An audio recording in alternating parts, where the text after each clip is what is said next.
今回はマシューサイド失敗の科学をもとに失敗を隠さずフィードバックとして学びに変える考え方を英語で確認していきます。最後に内容を確認する英語の問題を用意しています。日本語訳と問題の答えは概要欄に載せていますので合わせてご覧ください。Black box thinking asks how we should look at failure. Failure is not only a bad result. It is information that shows how our awareness, judgment, actions, and strategy should change. But people fear failure because it threatens pride and reputation. For that reason, they try to hide failure not only from others, but also from themselves. Research shows that people sometimes set vague goals on purpose. If the goal is unclear, even poor results are harder to call failure. This fear of failure can create a closed loop. In a closed loop, people fix their beliefs and assumptions first, then collect only the information that supports them. They continue acting without noticing errors. In a healthy system, results should correct judgment and strategy. But when people explain results in a convenient way, or blame outside factors, feedback is blocked. Then wrong judgments remain unchanged, the same failures repeat, and the whole organization becomes unable to notice its mistakes. Failure matters because the world is complex. It is almost impossible to understand everything in advance. Unexpected events become guideposts. They show what we missed, which assumptions were weak, and which actions should change. To learn from failure, we must look not only at the data we have, but also at the data we could not get. We also need more than thinking skill. We need the will to see the deeper truth behind events. Science is one field that treats failure as a source of learning. In science, knowledge is not handled as final truth. It is treated as the best current hypothesis. This is why falsifiability matters. A theory must be open to the possibility of being proved wrong. Verification alone does not move knowledge very far. If we only confirm that water boils at 100 degrees under the same conditions, the hypothesis does not become much sharper. By changing conditions, such as air pressure, we create chances to test and improve the idea. Pseudoscience works differently. Ideas such as astrology are often not presented in a form that can be disproved. Any result can be explained afterward. If a prediction seems right, the theory is protected. If it seems wrong, another explanation is added. As a result, errors do not become clear, and the process of testing and correction does not work. This can make a theory look perfect. But a theory that fits every result teaches almost nothing. Experience improves performance only when feedback is good. In chess and tennis, results come back quickly, so players can use them for the next action. Experienced pediatric nurses also improve because they receive reliable feedback through their work. But in some fields, experience does not lead to better performance. Therapists may not receive accurate feedback because patients are polite, or because long-term effects are hard to see.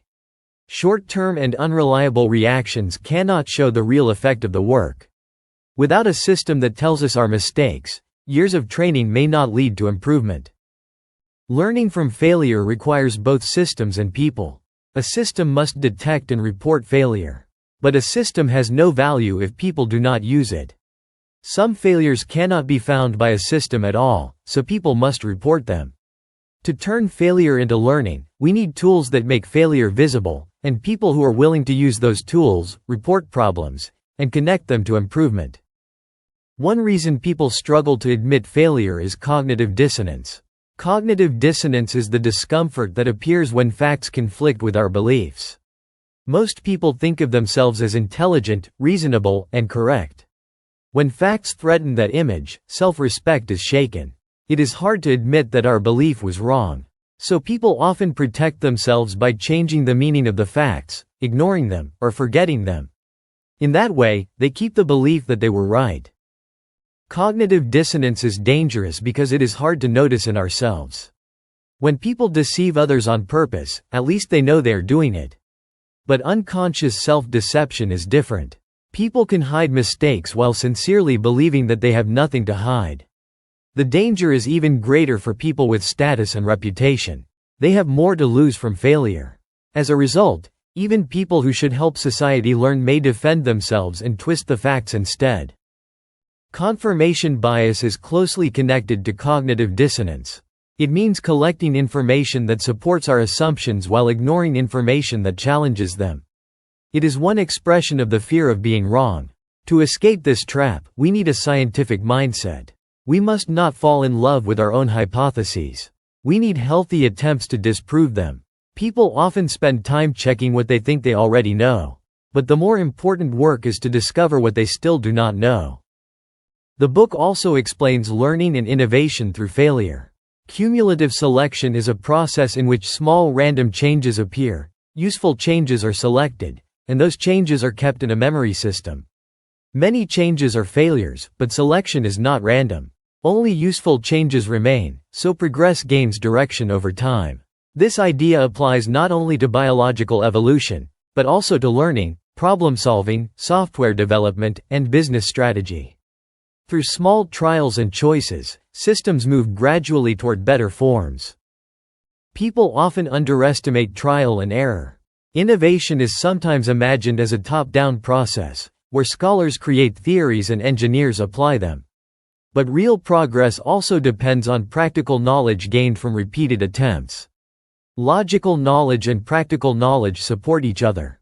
The problem is that bottom-up progress can be slow and tiring. It feels easier to look from above and assume that the answer is already clear. This oversimplification stops people from testing ideas early. This trap appears as the narrative fallacy. The narrative fallacy means explaining something in a convincing way without understanding its real meaning or context. The explanation may sound right, but it is built on assumptions and misunderstanding. When people believe the world is simple, they stop feeling the need for trial and error. They trust their intuition and existing knowledge, create convenient explanations, and lose the chance to test their ideas. Perfectionism also blocks learning from failure. It rests on two misunderstandings.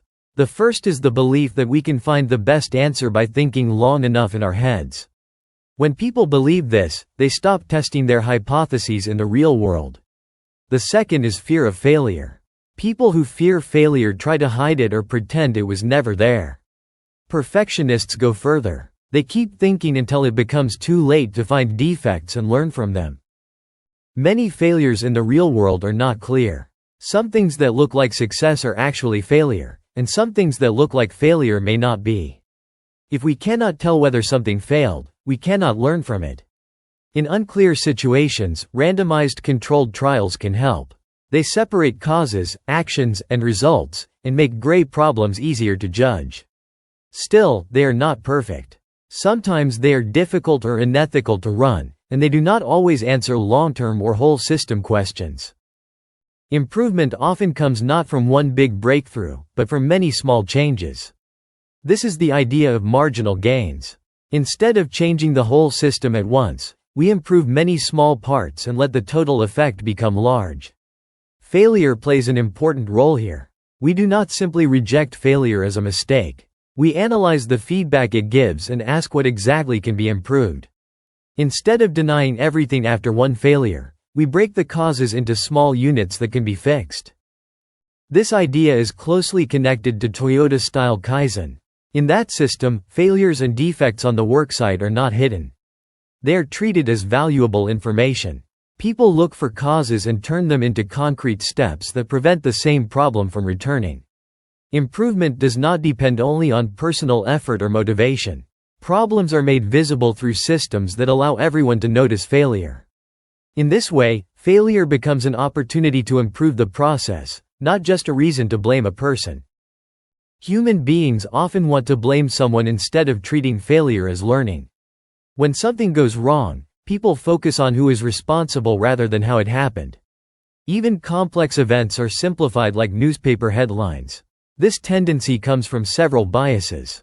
People connect problems to personal character or ability, even when the real cause is the situation or process. They also protect themselves and their own side by putting responsibility on others.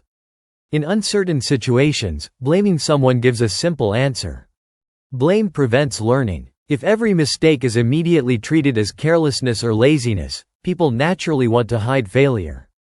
Cognitive dissonance already pushes people to protect themselves, and blame adds pressure from outside. But if a culture treats failure as a chance to learn, people start by investigating what happened. Good investigation creates two benefits. It helps solve hidden problems, and it builds an open culture where people can report mistakes more easily. Responsibility and unfair blame are not the same. When people are blamed unfairly, they may become less responsible, not more. They avoid reporting mistakes and stop offering ideas for improvement. In simple cases, punishment may change behavior. But in business, politics, aviation, and medicine, mistakes often come from complex causes, not simple carelessness. Stronger punishment may not reduce mistakes. It may only reduce reports of mistakes. Then failures become hidden, the same problems repeat, and blame grows even stronger. The message of black box thinking is not that failure itself is good. The message is that failure should not be hidden or reduced to blame.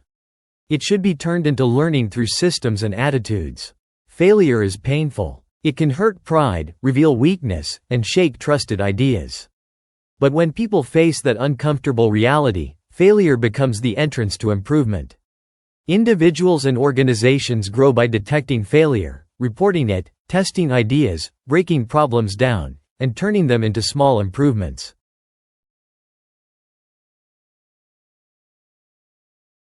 Review questions.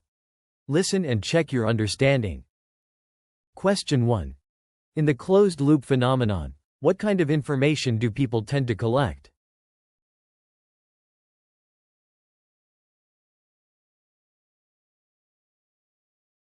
Question 2.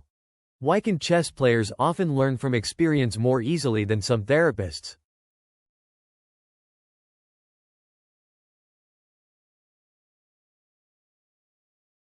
Question 3. What might people do when facts threaten their belief that they are right?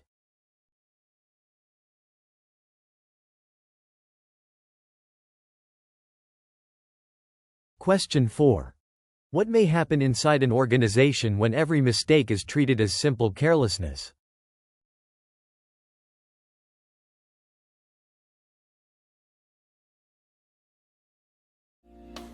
お疲れ様でした。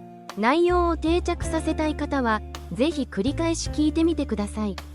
英語表現を確認したい方は、構文動画も合わせてご活用ください。